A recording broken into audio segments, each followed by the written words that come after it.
put together a solid day of work here this morning. First question will be Chris Neal from 247. Good afternoon, Coach. Do you feel like the team's done a good job of putting to bed the UNC victory and everything that comes with a big win and focusing wholeheartedly on this coming weekend? The only thing that, when it comes to coming off a win or coming off a disappointment is the willingness to work and the willingness to improve. And, that's what's my number one focus has been. And seeing those guys, from Sunday on, I think they've had the right mindset and approach. When you look at, back on Saturday, I mean, that was part of the message is that we didn't play 60 minutes of football like we wanted to. We had a really good first half. We had some critical plays in the second half, positive and negative, that put us in position. But we allowed that game to be a lot closer than it needed to be by the way that we played and some of the mistakes that were made. So this week our message is we have to have 60 minutes. We need to have a complete game because going on the road, this is a very talented team that we're playing. If we don't bring our A game, it is going to be extremely tough for us. And they create a lot of matchup problems. They obviously do a great job in what they're doing. In all three phases, we got to play our best game here this week. Hey, Coach. You talked about your defense and trying to carry that momentum into this week. Just talk about some of the challenges that Louisville poses to your defense. They really stretch the field in all regards. I mean, vertically, with their vertical passing game, it's extremely impressive what they're able to do. Some of the misdirection, the speed that they have, the movement that they're able to get through some of the schemes in the outside zone. Their offensive line is very, they're well versed in what they're being asked to do, and they've seen every look. They do a great job in what they're doing. Obviously, the running back, I think, is an elite player. Quarterback, can hurt you in all aspects. So when you look at Louisville offensively, I mean, you see the potential that they have. And if we don't play at a very high level, they will expose us and obviously could have potential for big plays. So we've got to do a great job of trusting our eyes, making sure we're playing with great fundamentals, and then just an absolute relentless pursuit to the football. I think Jordan has kind of caught a lot of us, by surprise. I'm guessing he's probably caught some of these defenses by surprise early on. Are you already starting to see defenses change approaches to account for him? And what kind of things does he need to do? And what kind of things do you guys need to do as a staff to kind of counter what those teams start to do? I mean, for us, we've got to take what the defense gives us. And there's a lot of things that we can, build in within the general scheme of our offense that, that I believe will help Jordan as he continues to grow. And he's done a good job, but he's not played a perfect game, and there's a lot of things that he that you take from these previous experiences, and he understands the areas at which he can improve, and each week is going to be different, depending on what you're going to see, and there's certain things that teams of how they rotate, how the maybe safety depths, different things like that. The thing that's been great is Jordan's done such a good job of pushing the ball vertically down the field. I mean, he's the vertical passing game is operating for us at this time as good as it's been, and he's really doing a nice job in helping to create those explosive plays with his arm, which really challenges your defenses on how much you want to bring the safeties down to be able to account for him in the run game. And so for us, it's just continuing to take what the defense gives us, become cleaner in all aspects of what we're doing at each offensive position. But I think Jordan has really embraced that, and he's putting together a really good week this week. From the Democrat. In recruiting, obviously on-field results are something that a new coaching staff is always going to it's always important in terms of showing evidence of what you're kind of telling the recruits. But in a year like this, where there's no in-person recruiting, they can't kind of see all those things here for themselves. How much more important does that make results? I mean, I think with the situation that we're going through, it definitely magnifies the on-the-field performance. I believe in how we do things on the field, how we do things off the field.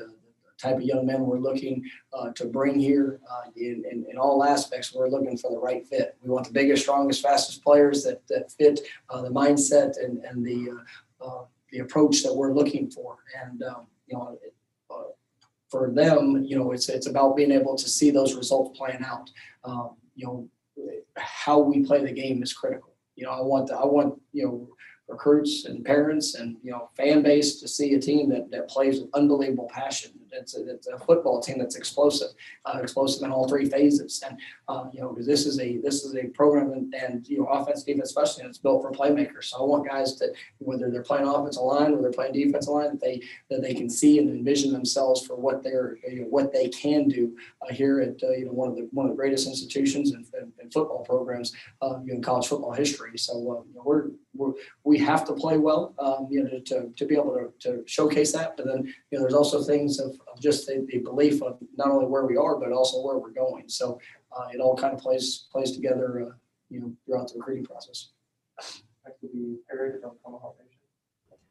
Coach, as the results have started to generate for the players and they've kind of gotten that confidence underneath them, have you seen like an uptick in players coaching other players and just kind of taking that leadership role upon themselves? I mean, leadership is something that, I truly believe just has to be consistent. And, as you see guys that are consistently making the choice to go out there and perform to the best of their ability, on the field, off the field, in the classroom, how they're taking the decisions they're making socially in every aspect, that they're willing to make the choice daily. And, when you have that example, and guys see how that benefits them to playing at a higher level, that's where that confidence is emerges. And we've got guys on our team that are unbelievable leaders, but they don't say a whole lot. But they don't have to. And when they do decide to speak up or talk to a teammate or try to help them along, they've got the confidence because of what they're willing to put on tape every day and how they're able to come to work and just the inspiration that they are. So we're looking for more of that. That we're still, like I said, we're still early in our process, and everybody's trying to get better. But you definitely see guys that are taking ownership and living to the standard that we're asking. I don't think you guys have had a ton of, false starts or motions or things like that, pre-snap penalties, but you have had a few in some key situations down near the goal line. Is that a focus thing and guys being anxious, and how do you help them correct that? We've had a heck of a lot more than what I want to see. I mean, it's that's one of the things that are, those focus penalties. Those are things that we have to eliminate. And there's a lot of different situations that occur, and I know we had a couple that started off early in the game, and this past game it was actually one of our worst games that we've had when it comes to that. But it's those things we can easily control, and when that shows up, that's one of the things that really irritate me. That and then just the unsportsmanlike, the extracurricular, those things have to be eliminated because we're in 100% control of those. And at times, if there's a holding call, that we can work and continue to coach and teach fundamentals. If there's a push and shove and all that stuff out there on the perimeter. I mean, when it comes to a pass interference offensively or defensively, you can work and continue to build technique there. But some of the things that take no effort and just require the choice to focus and lock in and be in control of your emotions. There's no excuse for those, and that is what we're pushing. And we've got to do it in all aspects. And I think our team fully understands that. Next will be Adlon. Coach, I guess how often are you trying to keep tabs on Hamza, and does the bye week sort of factor into the management of that situation? I keep tabs on Hamza every day, and so we're working, and he's going through his process, and he looked good running around today. I think every day he's just going to continue to do everything he can to be able to put himself in position to play at his best level. And like I said before, I'm not going to put him on the field until I feel confident he feels confident he's going to be able to do that. But he's very, very active in everything we're doing right now, and I'm hopeful that this is going to show up soon with him out there on the field, whether it's a week, whether it's, whenever that time is.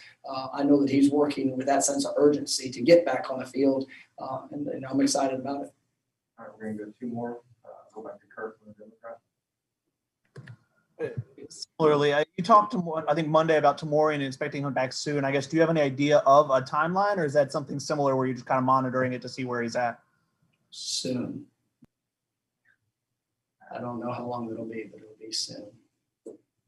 Last one, go back to Ira. So a couple weeks ago, you singled out Tamari in for his effort in practice, and then last week Josh and maybe some other guys. Are you seeing that spread? Because I think you said you hoped that would kind of be a teaching moment for some of the other guys on the team. Yeah, I see guys that they're definitely embracing that, and I know I mentioned after the game, really after I guess it was Monday, when you go back and watch the film and you see guys that played a higher number count of snaps than what they've been accustomed to, and still being able to play at a high level effort and obviously performance there late in the game, that builds confidence, and to continue to elevate that level of play, you got to push harder in practice. And a guy that I don't know if I've singled out, but I thought this showed up in the game. J-Rob did some. I mean, you go and look at the 4th down and 1 play. In the last game, I mean, you watch him come off the ball, against their tackle. I mean, literally just unbelievable effort. And then you watch late in the game, just him throwing his body around, chasing the quarterback, being able to try to be active. And, I see him coming along, and, you see that's a guy that, I've challenged him since I've been here, that I wanted to see that type of consistency. And the only way that's going to happen is if you do it in practice. And I think he's starting to buy into that, little by little every day. But there's, I would say majority of our team is, they all know it and they all see it. They all see the example, but willing to get that in your mind to where you just, and I know I said it a lot, but like you can go give a great effort through every rep in practice, push yourself to the max, and then you're going to be okay. And then you build in your confidence and be able to do that. And then all of a sudden you look at game day and you're playing harder, you're playing faster, you're playing with better fundamentals and technique because you just trained yourself to do that. And so I know it sounds like a little simple thing, but it's one of the critical elements to our improvement. And it's always going to be, because that is the objective, to get better, to push ourselves to a new level. And it's got to show up in all aspects of what we're doing. All right, thank you. Thanks, guys.